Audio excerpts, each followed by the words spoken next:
Hello दोस्तों, एक बार फिर से आप सभी को प्रभु यीशु मसीह के नाम में जय मसीह की एक और नई वीडियो में आप सभी का मैं स्वागत करता हूं।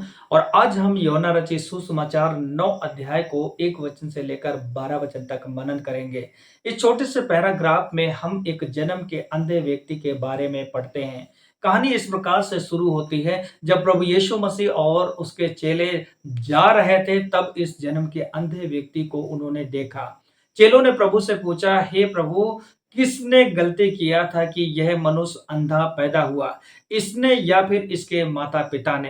प्रभु यीशु ने चेलों से कहा, ना तो इसने पाप किया था और ना ही इसके माता पिता ने। ये तो इसलिए हुआ कि परमेश्वर की महिमा इस व्यक्ति पर प्रकट हो। आगे चलकर प्रभु ने कहा कि जिसने मुझे भेजा है, हमें उसका काम दिनों दिन करना है। वह रात आने वाले है कि हम उसके कामों को नहीं कर पाएंगे। यह थोड़ा रुकेंगे, मैं आप लोगों को समझाने की कोशिश करता हूं कि प्रभु यीशु मसीह इस वचन से क्या कहना चाहते हैं। प्रभु यीशु मसीह उन लोगों को, चेलों को ये बताने की कोशिश कर रहे हैं कि अभी जो स्वतंत्रता, अभी जो फ्रीडम हमें परमेश्वर के काम को, उसके सेवा को करने के लिए मिला है, एक ऐसा समय आएगी, एक ऐसी रात आएगी कि हम जितनी फ्रीडम से अब उसके कामों को कर रहे हैं, हम उन आने वाले दिनों में नहीं कर पाएंगे। इसलिए जो हमें समय दिया गया, हमें मौका दिया गया है, हमें उसके कामों को तेजी से और दिन पर दिन करते रहना है। मेरे भाई और बहन, दूर छोड़ो हमारे देश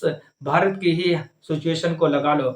आज से 10 साल पहले हमें बहुत ज्यादा सुसमाचार सुनाने की और गॉस्पेल ट्रैक बांटने की तमाम प्रकार के फ्रीडम हमारे देश में थी। लेकिन आज की अगर हम सिचुएशन की बात करें, तो हमें संगति चलाना भी बड़ा मुश्किल और भारी हो गया है। अर्थात प्रभु ने कहा कि वो रात आएगी कि परमेश्वर के काम कर पाना बड़ा मुश्किल है। और हम देखते हैं कि यीशु मसीह के जीवन में जैसे जैसे उसके सेवकाई के दिन बढ़ते हैं, शास्त्री और फरीसी बहुत सारे उसकी सेवकाई के लिए बाधा का कारण बनते हैं, रुकावट का कारण बनते हैं। आगे चलकर प्रभु यीशु मसीह ने कहा कि जब तक मैं जगत में हूं, तब तक मैं जगत की ज्योति हूं। इतना कहने के बाद प्रभु यीशु मसीह ने भूमि पर थूका और थूकी हुई जगह से मिट्टी सानी और उस जन्म के अंधे व्यक्ति की आंखों में लगा दिया और उससे आज्ञा दी कि जाकर सीलों के कुंड में धो ले।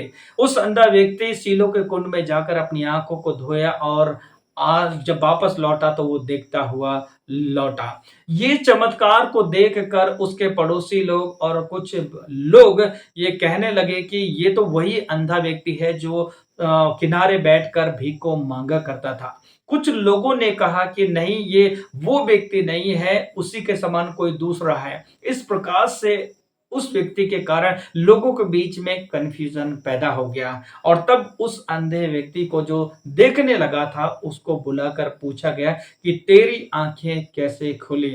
तब उसने क्लियर और साफ बताया कि यीशु मसीह नासरी नाम का व्यक्ति ने मिट्टी सानी और उस मिट्टी को मेरी आंखों में लगाकर मुझे कहा कि सिलोह के कुंड में जाकर धो ले। और मैं धोया और उसके बाद देखने लगा। और तब वो लोग उससे पूछने लगे, वह कहाँ पर है? तब इस अंधे व्यक्ति ने कहा कि मुझे पता नहीं वो कहाँ पर है। इस अंधे व्यक्ति के जीवन से क्लियर हम उस बातों को सीख पाते हैं कि जब प्रभु यीशु मसीह ने इसके जीवन में इस बड़े अद्भुत काम को किया, जो देख नहीं पाता था, जन्म से अंधा था, जो दूसरों पर निर्भर था, और यीशु मसीह के द्वारा वो आंखों को पाता है। और यीशु मसीह को वो छुपाता नहीं, बल्कि जब लोगों ने उसे पूछा और जब यीशु ने उसके जीवन में काम किया, उस अद्भुत काम को वो बेधड़क होकर खुलेआम लोगों से कहता है कि यीशु नासरी व्यक्ति ने मेरी आंखों में मिट्टी सानी और मुझे कुंड में जाकर धोने के लिए कहा और मैं देखने लगा। मेरे भाई और बहन, आज मेरा आप लोगों से सवाल है, हम में से कितने ऐसे भाई और बहन हैं जिनके जीवन में प्रभु यीशु मसीह काम करता है, अद्भुत काम करता है, चमत्कार करता है, तो हम दूसरों को बताते हैं, दूसरों को अपनी गवाही देते हैं। यहाँ इस जन्म के अंधे व्यक्ति से हमें इस बात को बहुत स्पष्ट और क्लियर रीति से सीख पाते हैं कि इस अंधे व्यक्ति से पूछा गया कि किसने तेरी आंखें अच्छी की? इसने साफ बोला, यीशु मसीह नाम के व्यक्ति ने मेरी आंखों को अच्छा किया। और कहानी आगे बढ़ती है।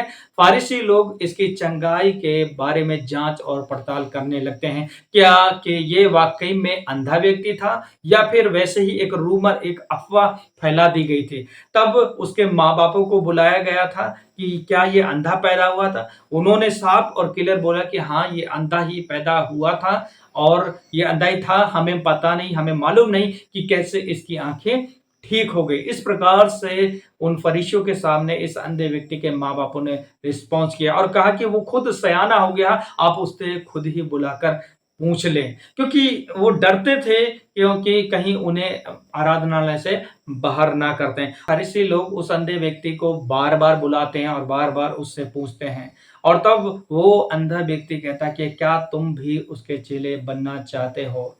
और तब ये फरीसी लोग उससे रिप्लाई करते हैं, तू ही उसका चेला होगा, हम तो मूसा के चेले हैं, अर्थात हम मूसा की बातों को मानते हैं। लेकिन स्पष्ट और क्लियर एक बात को हम सीख जाते हैं कि इस अंधे व्यक्ति ने प्रभु यीशु मसीह के द्वारा चंगाई पाई थी और एक अद्भुत काम यीशु मसीह के द्वारा उसके जीवन में हुआ था। जब लोगों ने उससे पूछा कि तेरी आंखें कैसे ठीक हुई, तो ये अंधा व्यक्ति हिचकिचाया नहीं, घबराया नहीं, शर्माया नहीं कि मैं क्या बताऊं, क्या ना बताऊं, क्या लोग मेरे बारे में कहेंगे।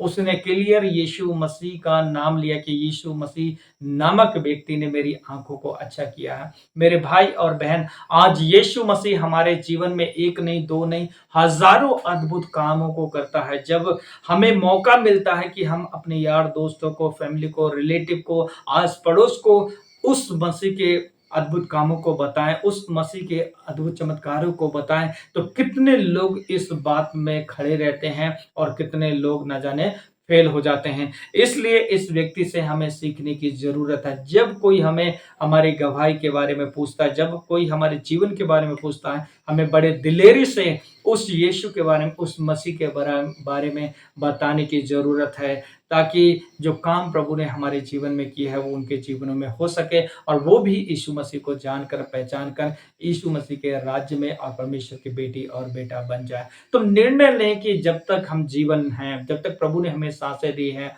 तब तक हम अपने जीते जी परमेश्वर की गवाहियों को, जो उसने हमारे जीवन में अद्भुत काम किया, सामर्थ्य के काम किया है, जब भी प्रभु मौका देगा, हम उसकी गवाही को, हमारे जीवन में हुए गए अद्भुत कामों को ज़रूर लोगों तक बताएँगे। परमेश्वर आप सभी को बहुतायत से आशीष दे। हम आपके लिए प्रार्थना करेंगे। हमारे महान जीवित परमेश्वर पिता, स्वर्ग और ज़मीन के मालिक प्रभु, हम आपका दिल से धन्यवाद देते हैं, क्योंकि तू हमारा परमेश्वर, हमारा स्वामी, हमारा राजा, हमारा पिता है प्रभु जी। तेरी स्तुति हो, तेरी महिमा, तेरी प्रशंसा, तेरी बड़ाई हो। विशेष प्रार्थना करते हैं प्रभु जी, इस समय में परमेश्वर पिता, आपने इस अंधे व्यक्ति के जीवन से हमें सिखाया, जब लोगों ने पूछा कि किसने तेरी आँखें अच्छी की प्रभु, और प्रभु इस व्यक्ति ने क्लियर आपके बारे में लोगों को बताया। वैसे ही प्रभु न जाने कितने हज़ारों काम आपने हमारी ज़िंदगी में किए हैं प्रभु, और हमें कई बार मौका मिलता है प्रभु, लेकिन हम तेरे नाम को बताने से, तेरे सुसमाचार को फैलाने से, तेरी गवाही को देने से हम चूक जाते हैं। मेरी दुआ है कि मेरे भाई और बहनों के जीवन में इतनी शक्ति दे, हिम्मत और हियाव दे परमेश्वर, ताकि जो भलाई तूने इनके जीवन में किया है, वो बड़ी दिलेरी से, हिम्मत से परमेश्वर अपने लोगों को बता सकें और कह सकें, ताकि वो लोग भी तुझ पर विश्वास करने के द्वारा स्वर्ग राज्य में प्रवेश कर सकें।